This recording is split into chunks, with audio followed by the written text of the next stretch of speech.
fighters and how I assess them and stuff like that. Because you know I'm from Brooklyn, proud, proud to say, born and raised.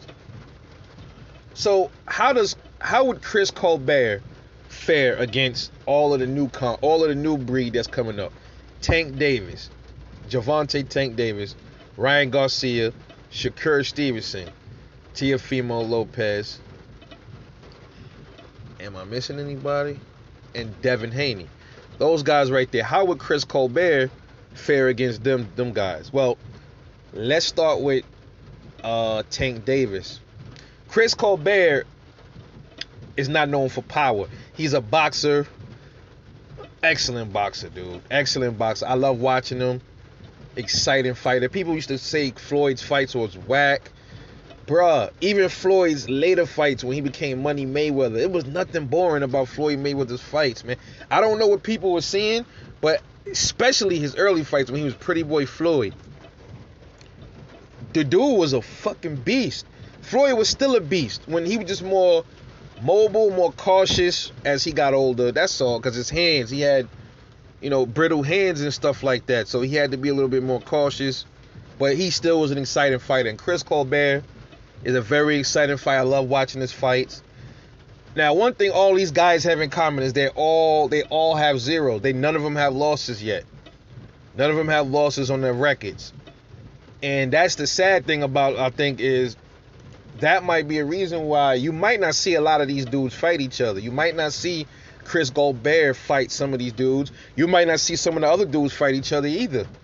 All because of, the politics of boxing and stuff like that. Maybe we can get some, but the politics is real funny style, so you might not get a lot of that. You might get them dudes fighting when they like 30 something years old. Nobody want to see that, But anyway, against Tank Davis, I think Chris Colbert has a chance to outbox him on points.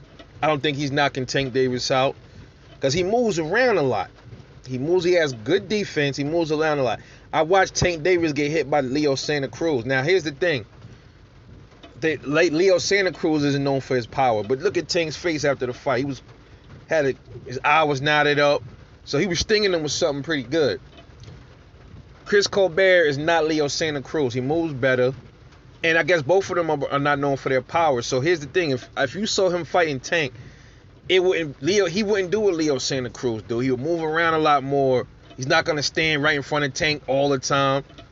He's gonna hit Tank with some vicious combos, and there's a chance he might frustrate Tank. So he might carry it to 12 and beat Tank on points. If he stands in front of Tank, his chin, I don't know. Leo Santa Cruz has never been knocked out like that, man. And people thought he had a chin, and look what happened to him. So, boxers with chins can't get knocked out. I mean, look at Manny Pacquiao. So, the way I see a Tank Davis fight with Chris Colbert going, I can see Chris Colbert outboxing Tank to the win, man. I can see that. I absolutely see that. He has enough pop. He doesn't have the power, as so to say. He's not pillow fisted, but I think he has decent power. But he definitely moves much better than Leo Santa Cruz, much better defense. So I could absolutely see him taking that fight 12 rounds and winning.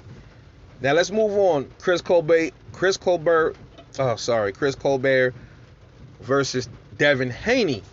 That one is going to be a chess match, and that's one I want to see more than any of the other ones. Them two right there, because they move around a lot. They more herky-jerky. They got that pizzazz to them. And Devin Haney, to me, is more of an old-school style fighter, in my opinion. That would be a chess match. That would be a fucking chess match. I think Devin Haney has the longer reach. I think Chris Colbert's footwork might be. I think Devin Haney might have a little bit have the edge on footwork. Power, I will probably have to give the power rating to Devin Haney. But man, in that fight, I don't see Chris Colbert really beating Devin Haney. I see Devin Haney edging that fight out to a 12-round unanimous. Now let's move on to Ryan Garcia versus Chris Colbert. I see Ryan Garcia is rangy.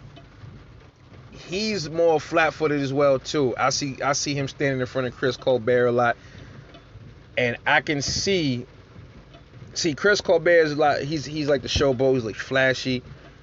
I can see something where he does the wrong thing and he drops his guard the wrong way, and I can see Ryan Garcia probably knocking out Chris Colbert. And I can see the same thing with Tank. The only ones out of that bunch that I can see knocking Chris Colbert out is Gervonta Tank Davis and Ryan Garcia. I don't really see Teofimo doing it. Depends on how his chin is. You know what I mean? I don't see Devin Haney doing it, and I don't see Shakur Stevenson doing it. So a fight with Ryan Garcia, I would have to say, I would have to give the edge to Chris Colbert on that one too, man. I would have to give the edge on him on that one. He moves around too much. He might frustrate Ryan. Ryan might catch him because Ryan has that reach. I don't think he has the footwork to really keep up with Chris Colbert. Ryan Garcia's chin is never tucked. He has his defense is too questionable. So I think Chris Colbert will outpoint him to the win. Shakur Stevenson and Chris Colbert. Very good fight. He's much faster than Shakur. His better footwork than Shakur. Power. Maybe I will have to give the power to Chris Colbert. That fight, I can see Shakur Stevens stinging him a lot to the body if he stands still. And the thing is, that's the thing with Chris Colbert, man. He's not gonna stand there. And I think that's a hard fight for Shakur Stevenson right now at this point. I think Chris Colbert takes it 12 and beats Shakur Stevenson as well. And now the last dude, Teofimo Lopez. Man, Teofimo, I think he has decent power. I don't think he's like a knockout artist like people say. No. Nah. I don't see him. I see him getting pieced up by Chris Colbert that whole fight. Might catch him a few times. He get lucky, might can knock him out. I don't see that fight. I see that going 12 with the decision going to Chris Colbert, man. That's just how I see it with these guys. So, to me, to sum it up, the only boxers that got a chance of beating Chris Colbert out of all of those 5 would be Tank Davis would have a good chance, and Devin Haney. That's the only ones I see, man. And out of those two, the guy I think with the best chance of beating him is Devin Haney. Just my honest opinion. Let me know what you guys think. Like and subscribe. You've been watching Rebel Life Boxing. Get back to me later.